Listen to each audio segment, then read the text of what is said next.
You may be wondering what life in Nigeria was like in the 1940s, especially during the time of the Second World War. Well, despite the overbearing influence of the colonial masters, life before the Second World War was intriguing in many ways. Nigerians had a great sense of humor and with a closely knitted family. In the South, a typical family had an average size of 8 or more members. This number was relatively higher in the northern part of the country. Since farming was a major occupation for most families, a large family size was useful for farming purposes as well as for fighting war and other communal clashes that may arise. Even though farming was a common occupation for most people, there were still some skilled craftsmen who specialized in weaving, and there were herders as well. The herders and nomads were mostly of Fulani descent. Down south, cocoa farming, palm oil and palm kernel production were the most common farming practices. While pounding grains was a daily chore for women in the northern part of the country, processing palm oil and palm kernel was a daily chore for women in the south. Farmers sold their produce for profit and living conditions were relatively good. However, in the months and years following the British declaration of war with Germany on the 3rd of September 1939, life for an average Nigerian would change dramatically. This video will focus on the impact of wartime policies of the British colonial administration on the life of an average Nigerian during the Second World War from 1939 until after the war in 1945 and beyond. Hello, Hisplus. Welcome back to Hispo Media. Gabriel here. Remember to book the like button on this video and subscribe to our channel. Enable notification for more videos. Subscription is free. Thank you. Throughout the war, colonial officials were concerned about excessive profiteering. Officials kept an eye on retail food prices and intervened when there was significant price variation in the same area. In October 1942, the African Chamber of Commerce in Calabar complained to the authorities about the prohibitive cost of goods in the town. The Chamber of Commerce had petitioned the colonial government's chief secretary about what it saw as profiteering in Calabar compared to Lagos. Although the Chamber of Commerce may have exaggerated its claims, it appears that implementing uniform prices across the country was frequently difficult to achieve. Policing the local market effectively would have been a difficult task because prices and invoice would have to be checked and freight and transportation costs calculated before arriving at the final retail price. There was considerable debate among colonial officials about the best way to enforce restrictions and reduce overall impact on the population. The unique needs of Europeans in comparison to their African counterpart were considered. Dorothy Lindsay, a colonial official in Kano, suggested that all food imports from England should be prohibited and our requirements should be met locally or by South African products. Even South African goods were, however, to be imported with caution. Lindsay also emphasized the importance of women during the war, saying, "I believe the additional work entailed by the use of permits could easily be overcome if women were called upon to run a local food control department under the supervision of a government official. Women in the country, she believed, could do a lot more work, and while some may hesitate to embark on individual effort, I am confident that given an objective, the success of which depends on their effort, wholehearted cooperation would be forthcoming." The Controller of Customs also regulated Nigerian exports in order to limit where such goods could be sold. Exceptions were made for food exports to other West African colonies, which were handled by the Food Controller. Other West African governments were required to notify the Nigerian Supply Board of the quantities of foodstuff required, which would then be obtained through public tender by the Food Controller and shipped on government's account. The Nigerian Supply Board's organization included food control as well. Purchases were made from African producers at prices set by supply authorities after consultation with residents in each producing area. It was common practice to prohibit export from each area via normal commercial channels until the quota for government requirements was met. the food control policy sought to achieve a number of goals, including establishing import quotas for foodstuffs still obtained from the United Kingdom or other countries, and appropriately rationing available foods. Individual consumption was rationed only for Europeans and Africans who had adopted European standard of living, such as the urban educated class. In addition to individual rationing, imported food consumption was restricted by controlling supplies to retailers. The policy also regulated the flow of indigenous foodstuffs to major consumption centers where the food controller. Most importantly, the policy ensured that local food requirements for the Army, Royal Air Force, and the American forces were met. By October 1942, A.H. Young, the Department of Agriculture's acting chief marketing officer, proposed that wholesale and retail prices be determined in all areas according to the same formula. In fact, Lagos had already implemented a system that Young considered to be an acceptable model. And of course, if you are still here, please boop the like button on this video. Thank you. The retail price of an article in Lagos was calculated by obtaining the price of the article at the manufacturing center and adding all handling and transport charges to the local market plus 20% for profit.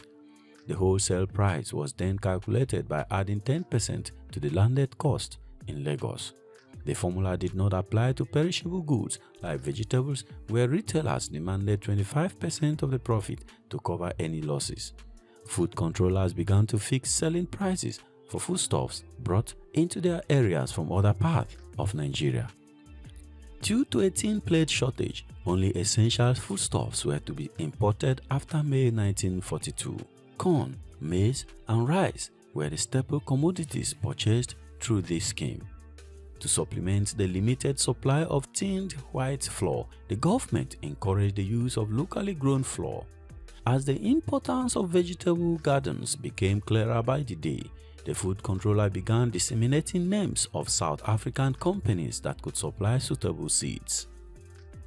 Wheat production in Nigeria fell far short of the demand created by the war. Agricultural officers have been in the wheat market for some weeks, and it has become clear that traders and middlemen have cornered the wheat available in anticipation of soaring prices. Food controllers S.A. Lindsay wrote on May 1, 1941. By May 1941, the government had decided that the director of the Department of Agriculture would purchase all available wheat supplies.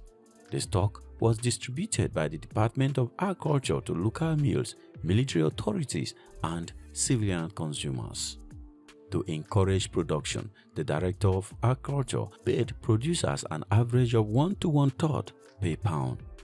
The order, which went into effect on May 3, 1941, stated that only sales to agricultural officers would be permitted.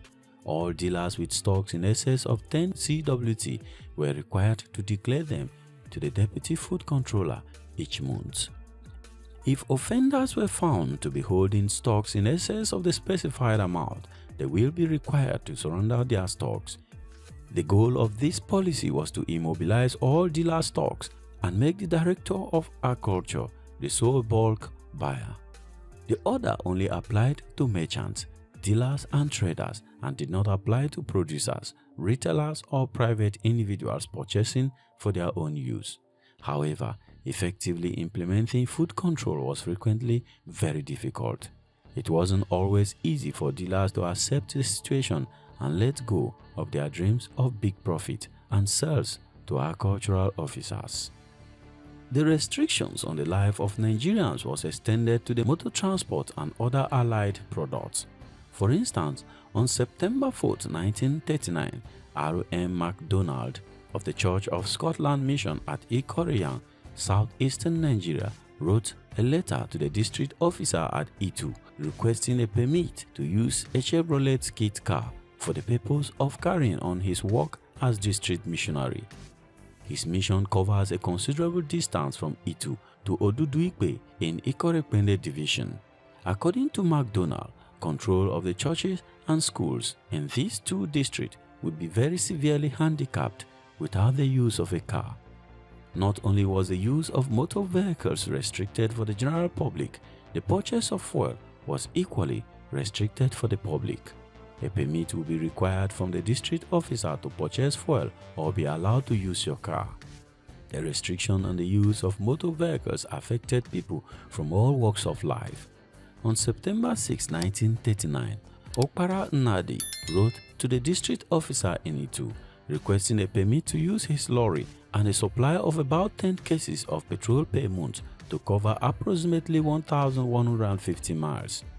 Nnadi, who appeared to have been a commercial transporter, noted, "I use this lorry chiefly for the purpose of transportation of palm candles and goods to and from outstations as business demands, and for the convenience and inducement to our distant customers."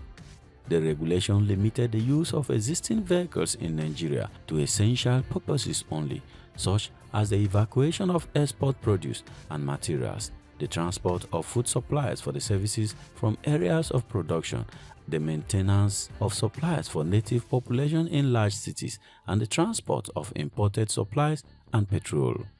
The general provision governing the use of motor transport, whether private or commercial, stated that except in cases of real emergency for which the transport control officer was the sole decider, road transport could not be used for the entire or portion of any journey for which alternative transportation was available, that is, by rail or water, and that where road transport was used, it must proceed by the shortest route to the nearest rail or reef transport.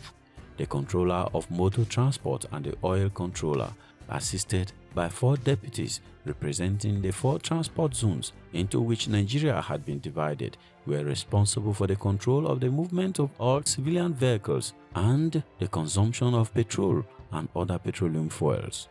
The control of motor vehicles and petrol generated several petitions and supplications from Nigerians. On March 7, 1941, the proprietor of the Holy and Blessed Circle Home wrote a petition that recognized the race-defined relations of power between the colonizers and the colonized. The formation of the West African Produce Control Board was one of the most important and significant changes during the Second World War. It marked the end of the old system of buying produce in which buying firms acted independent of state control. With the new regulations, buying firms in Nigeria would at least, during the war, act merely as agents of the British government. The war consequently created the conditions for other kinds of illicit trade. It was obvious that in some part of Nigeria emerged a thriving trade in illicit francs. A surprise raid on lorries returning to Kano from Frontier Market produced some 276,000 francs. Notes were found buried in a tin of Fulani butter. Others were located in a bandage wrapped around the leg of a gentleman who said he suffered from an ulcer, and yet others were abandoned in the lorries. Each arrested smuggler was convicted and imprisoned for 3 months. However, this did not stop the illicit trade in violation of government policies. For more on how Nigeria contributed significantly in fighting the Second World War, please click the video displayed here. Don't forget to like this video, subscribe to our channel and enable notification. Subscription is free, and I will see you in the next video. Thank you very much for watching. Peace.